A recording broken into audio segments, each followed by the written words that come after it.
రైతు సోదరులకు నమస్కారం. ఈరోజు మనం మహబూబాబాద్ డిస్టిక్ కేశవరం మండలం కోరకొండపల్లి గ్రామంలో ఉన్నాం. రైతు తనకున్న ఎకరం మిర్చి పంటలో పళనిస్ వారి సేన స్ప్రే చేయడం జరిగింది. స్ప్రే చేయకముందు ఎలా ఉంది, చేసిన తర్వాత ఎలా ఉంది, ఒకసారి రైతు మాటలో మనం విన్నాం. నమస్కారం అండి. నమస్కారం. మీ పేరండి? వెంకన్న. ఇది పళనిస్ వారి సేన స్ప్రే చేయకముందు ఎలా ఉందండి? కొద్దిగా అంతకుముందు ముడతా ఉన్నది, చిన్నగా ఉన్నది. చెట్టు ఇది కొట్టినా కొద్దిగా ఎదుగుదల పచ్చదనం వచ్చింది.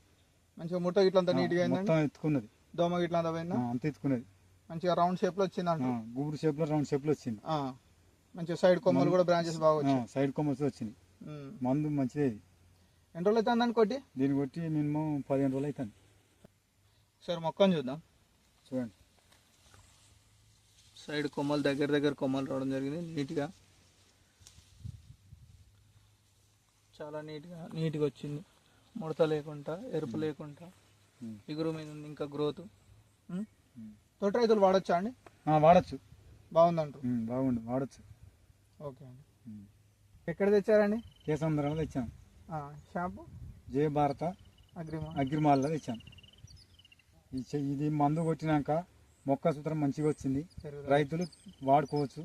పెరుగుదల చూస్తుంది, బాగా వచ్చింది. మందులు రైతులు యూజ్ చేసుకోవచ్చు. ఓకే.